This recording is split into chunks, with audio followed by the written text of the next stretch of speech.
친애하는 루트 선생님, 저 카를입니다. 어제 선생님을 위한 저의 연주가 어떠한지 선생님께 여쭤보고 싶어서 이렇게 편지를 씁니다. 선생님의 가르침을 받은 제자들 가운데 제가 만든 곡을 제가 직접 연주하게 되어 정말 영광입니다. 관중들이 얼마나 많이 몰려들었는지 선생님을 위한 자리에 그렇게 많은 인파가 모일 거라고는 아무도 예상하지 못했을 겁니다. 쌀쌀한 날씨에도 불구하고 자그마치 2만여 명이 교회 주변에 운집했다고 합니다. 사람들과 마차들의 행렬이 끊임없이 이어졌고 마차 바퀴, 말발굽 소리, 사람들의 함성 소리가 요란했고요. 아마 제 평생 그렇게 많은 청중들 앞에서 연주하긴 전무후무한 대단한 사건일 겁니다. 이게 모두 선생님 덕분입니다. 선생님과의 인연은 오래전 1801년, 그러니까 제가 10살 꼬맹이였을 때로 거슬러 올라가죠.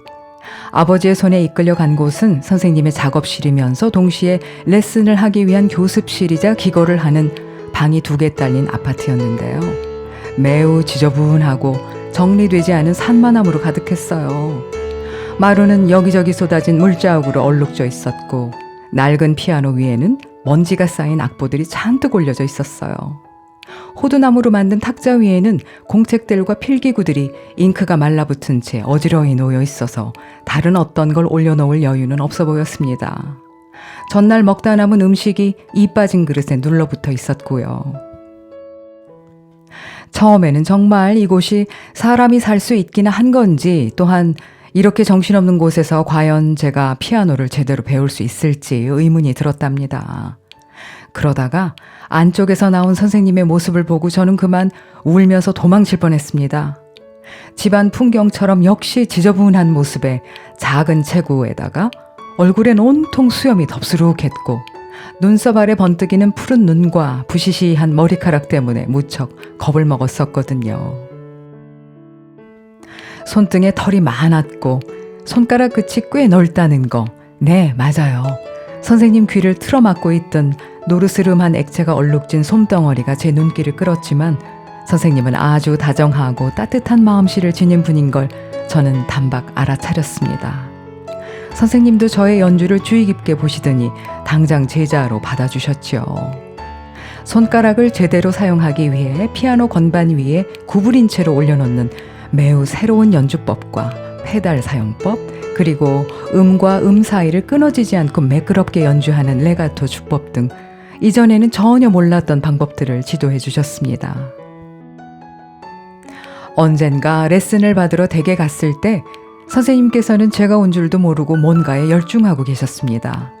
역시 헝클어진 머리에 퀭한 눈을 부릅뜬 채 무딘 손돌림으로 면도하시다가 베인 자국이 있는 얼굴에 인상을 잔뜩 쓴 채로 숫자를 헤아리고 계셨어요.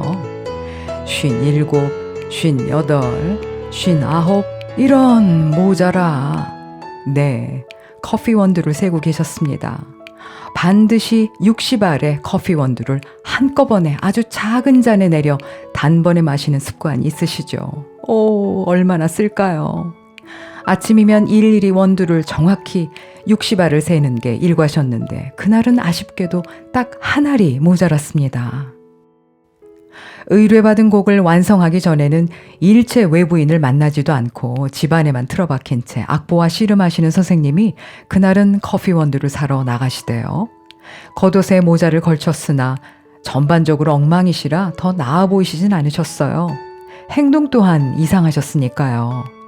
길을 걸으며 혼잣말을 하고 손발을 크게 휘두르기도 하고 웃음도 터뜨리시죠. 가던 걸음을 갑자기 멈추고는 주머니를 뒤져 작은 수첩을 꺼내 뭔가를 흥얼거리며 휘갈겨 적고는 발소리도 요란하게 다시 걸음을 옮기십니다. 선생님을 아는 사람들은 대개 선생님을 무서워하거나 싫어하고 피하기도 합니다.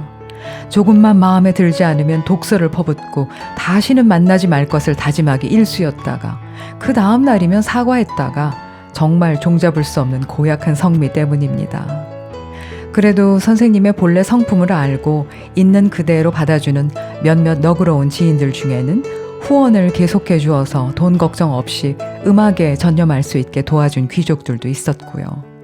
선생님 귀가 어두워지고 있다는 고충을 전해 듣고 커다란 보청기를 만들어준 멜첼도 있었습니다. 그가 나중에 메트로놈을 발명했지만 선생님은 박자를 느낌으로 알아야 한다며 이 장치를 어리석다고 신뢰하지 않으셨다죠. 불행히도 그가 선물한 보청기는 그다지 도움이 되지 못했고 필담을 주고받는 방식이 가장 빨랐습니다.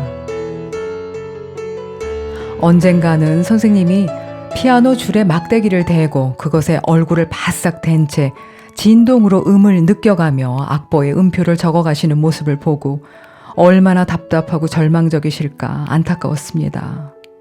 그런 상황에서 작곡하신 말년의 작품들은 강렬하고 어둡기도 하지만 의외로 온화하고 쾌활한 곡들도 있습니다. 평화로운 전원에 대한 사랑과 장난기 어린 듯 농담을 담기도 한 교향곡이 그렇고요. 1808년 선생님의 자선 연주회에서 처음으로 연주한 작품을 들은 시인 괴테가 이렇게 회고했다죠. 이 얼마나 거대하고 열정적인가. 갈채를 받기에 충분해.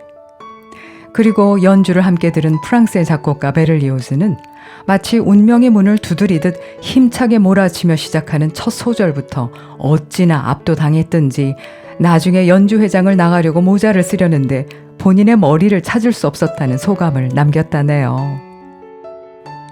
그리고 무엇보다도 악기로 구성된 오케스트라에 처음으로 인간의 음성을 도입하여 장엄한 환희와 따뜻한 인류애의 메시지를 담은 교향곡은 선생님의 다른 작품들과 더불어 인류 불멸의 유산으로 영원히 남게 될 겁니다. 어린 시절의 학대는 물론이고 신체적 불편과 질병을 견디고 경제적 궁핍에 시달리며 가족들과의 불화까지 겪으면서도 자유와 평등을 꿈꾸며 세상에 군림하는 어느 것과도 타협하지 않고 철저히 인간적이었던 당신은 이런 말도 남기셨죠. 나는 예술을 오직 가난하고 고통받는 자들만을 위해 창조할 작정이요. 어떤 연주가도 선생님을 따라올 순 없습니다. 사소한 흐트러짐도 없이 조용하고 우아하며 아름다운 예언자와 같은 태도를 감히 흉내낼 순 없으니까요. 어제 선생님의 장례식에 얼마나 많은 사람들이 선생님과의 작별을 애도하기 위해 몰려들었는지 선생님이 직접 보셨더라면 글쎄요. 언젠가 선생님의 아름다운 연주를 듣고 눈물을 흘리던 청중들에게 찔찔 우는 바보들이라고 흉을 보신 것처럼 욕을 하실지 아니면 미천한 출신임에도 프랑스의 통치자가 되었다가 스스로 황제가 된 나폴레옹을 야심만 가득 차서 인권을 저버렸다고 그에게 헌정하려던 교향곡 제목에 죽죽 줄을 그어버리듯 버럭 화를 내실지 혹은 좋아하는 사람을 만났을 때 더없이 친절하고 다정하게 부둥켜 안고 힘차게 악수를 하실 때처럼 하얀 이를 드러내며 환한 미소를 지으실지 글쎄요, 제 생각엔 아마도 두 눈에선 깊은 슬픔이 배어나와도 선생님 얼굴 가득 기쁨이 가득하실 듯 합니다. 부디 편히 고이 잠드시길 바랍니다. 루트비히 반 베토벤이요. 당신의 제자 카를 제르니 올림.